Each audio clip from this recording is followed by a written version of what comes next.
Bonjour à tous et bienvenue sur ma chaîne. Alors aujourd'hui je vous présente la réalisation de mon vase à scie. Alors c'est un vase qui se met sur un angle comme ça. C'est assez facile à réaliser, il faut bien suivre l'ordre des choses et tout se passe bien. Allez, on essaye de faire ça ensemble ?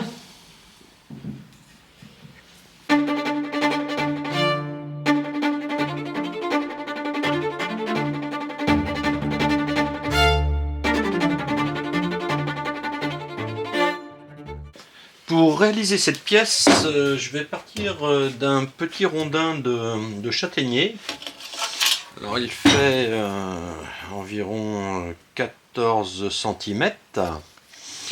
La longueur importe peu, il fait 20-22 utilisables. Et donc je vais commencer par préparer une sphère dans cette pièce-là. C'est la première chose que je vais faire, je vais débuter une sphère. Alors, mon diamètre étant 14, je vais faire un petit gabarit, ça ira plus vite, je vais faire rapidement un gabarit. C'est pas très important, comme c'est un petit vase, à la fin, s'il est un peu ovalisé, c'est pas très grave. Donc je vais faire globalement une sphère de 14. Donc je commence par un petit tenon, ce sera plus simple.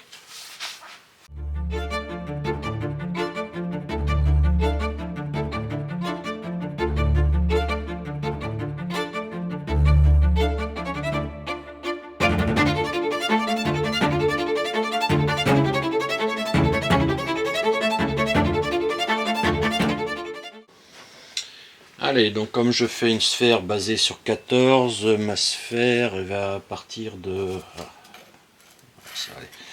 à partir de là. Et elle va faire donc 14. Mon bout est un peu grand. C'est pas grave. Il y aura un petit col ici.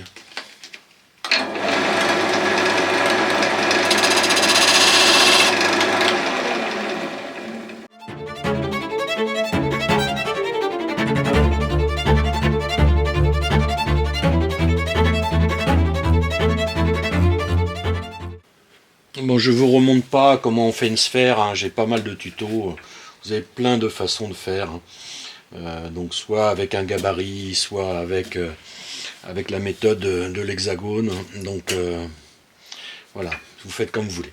Allez, je vais vous passer ça rapidement, vous allez voir.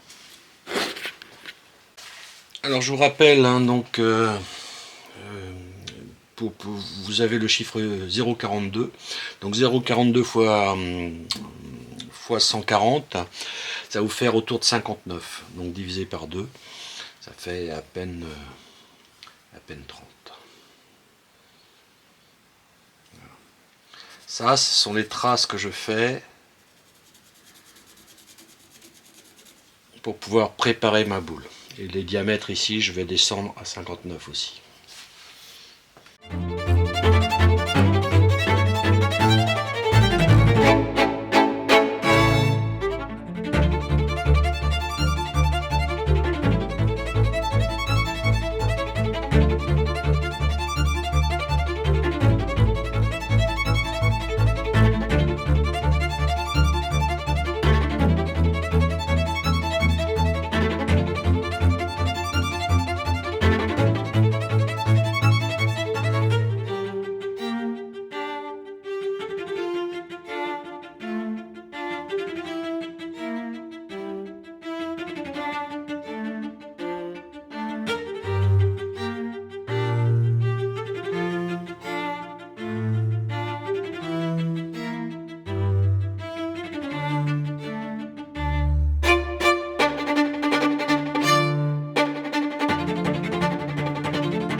Alors si vous vous souvenez de la réalisation d'une boule, on redivise encore tout par deux.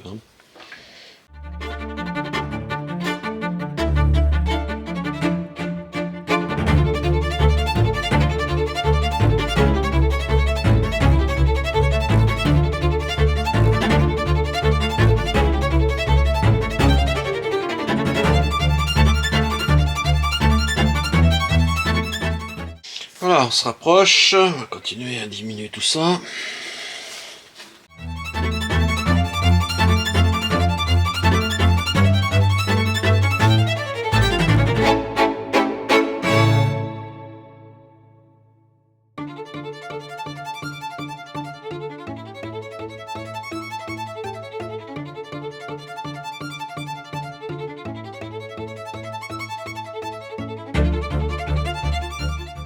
Voilà, on commence à avoir une boule.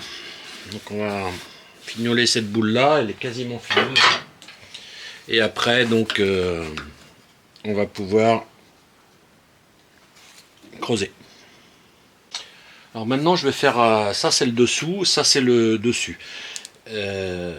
Pour éviter que la boule, même si elle est très très sèche, pour éviter qu'elle fende, pour la nuit je vais creuser un petit peu l'intérieur. Je vais légèrement creuser pour que ça stabilise. Donc première chose à faire, déjà je vais faire un plat ici à 60.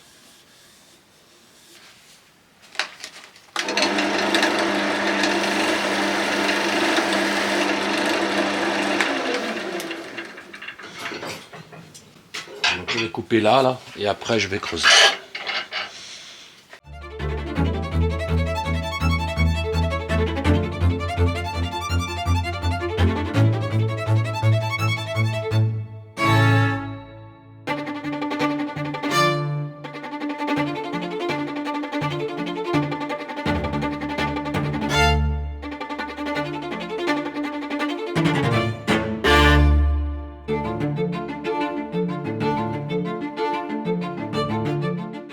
Donc maintenant je vais percer petite longueur ici.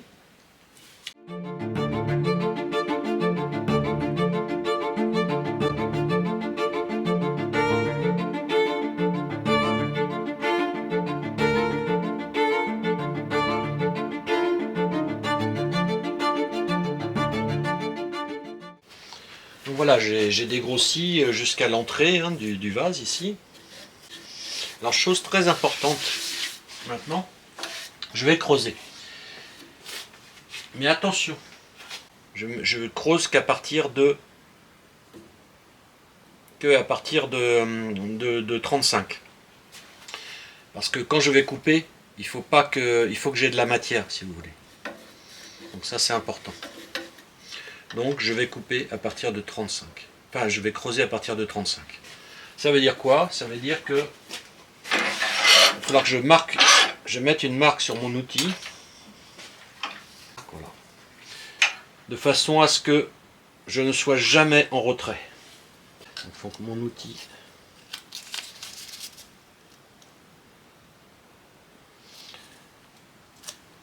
Il ne faut jamais que la limite soit dépassée. C'est-à-dire que je dois toujours voir le scotch ici.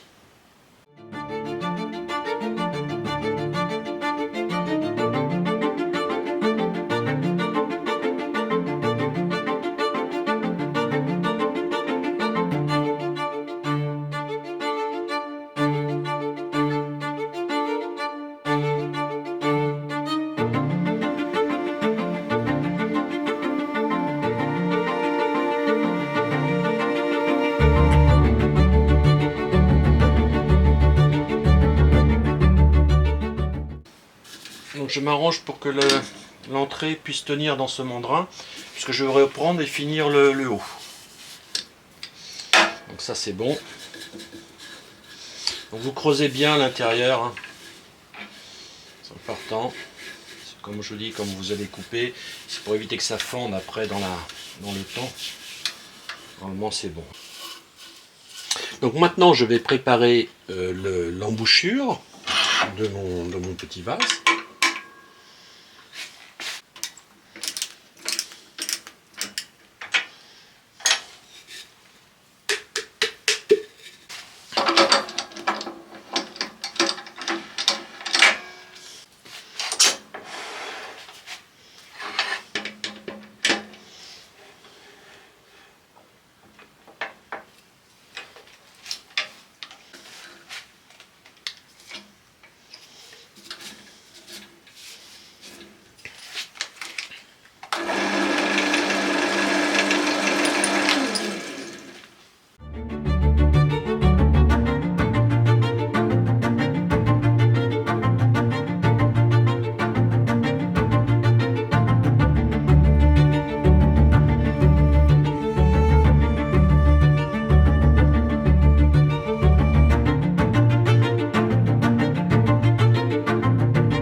Donc maintenant je vais, après avoir dégrossi un petit peu l'entrée là, je vais passer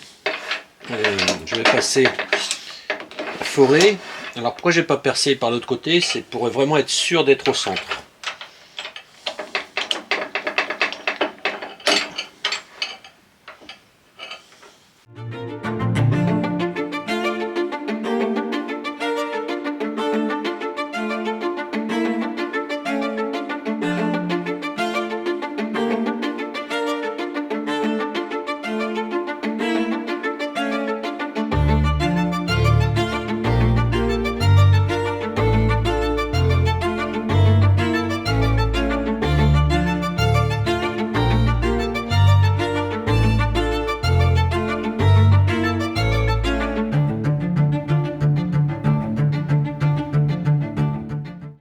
Alors pour vous donner quelques valeurs, donc la sphère, la sphère elle fait 140 de diamètre. Ici, vous voyez, j'ai fait un petit trou, à 20.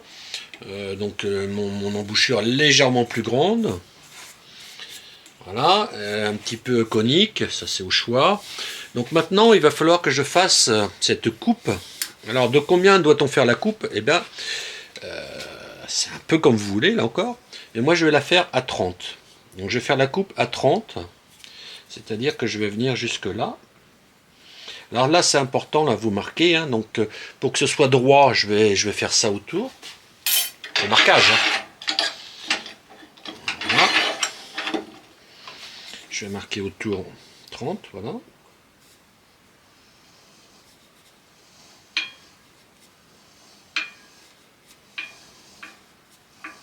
Voilà. On a fait le tour. Là, donc j'ai une profondeur de 30.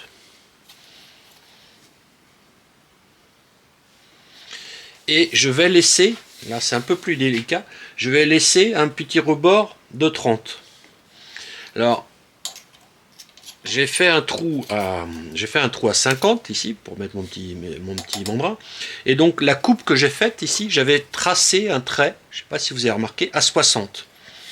Mais en fait, je vais à la fois couper ici, et je vais m'arrêter dans l'autre sens, au bord du rond du cercle de 60.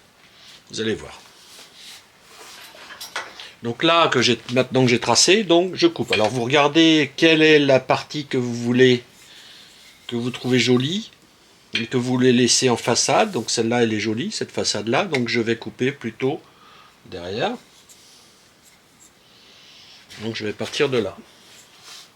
Donc là, il s'agit d'un moment important, il faut être patient. Donc je vais couper, déjà tracer ici, en suivant la ligne. Alors là, c'est une scie japonaise, donc c'est en tirant que je coupe.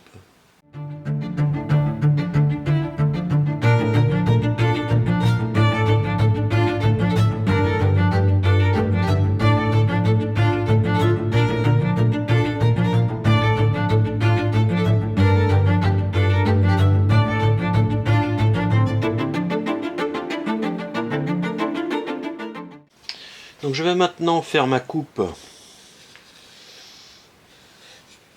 ici, pour pouvoir enlever cette partie-là.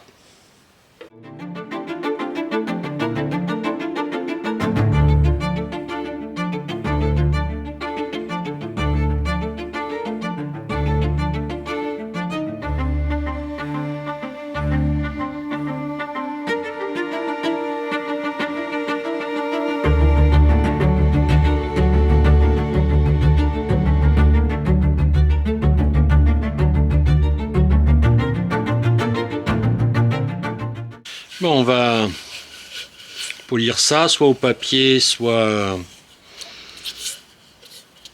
au rabot, c'est comme vous voulez en fait ça.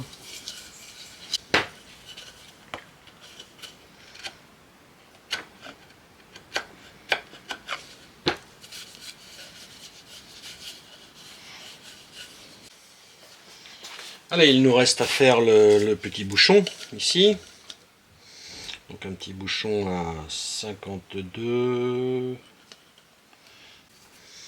Bon alors, je vais accrocher ça, petite chute pour faire le bouchon. Voilà.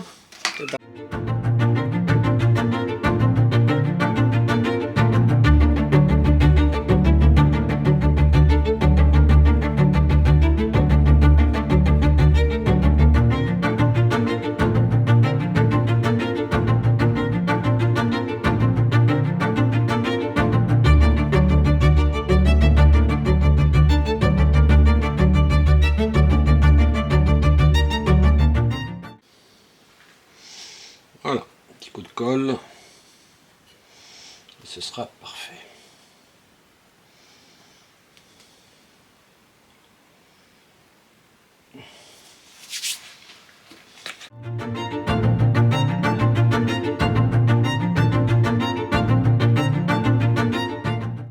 Donc voilà, une fois poncé, ça donne ça. Vous voyez, c'est le dessous, c'est parfait, hein.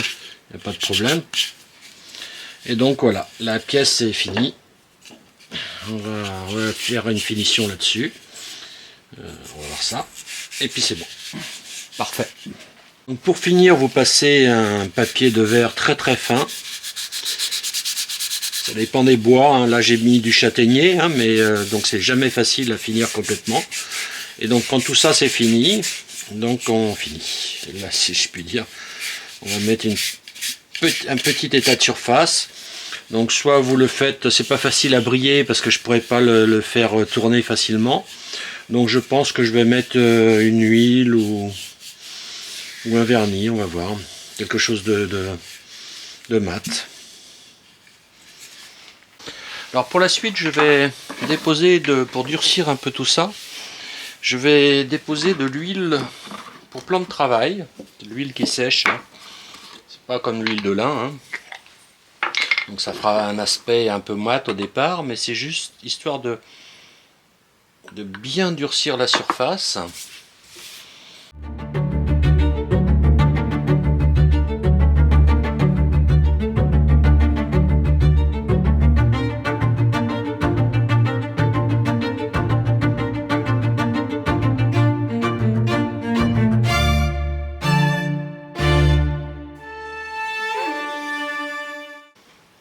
Et bien voilà, la réalisation de ce vase à scie est maintenant terminée. J'espère que vous aurez apprécié et à bientôt sur ma chaîne.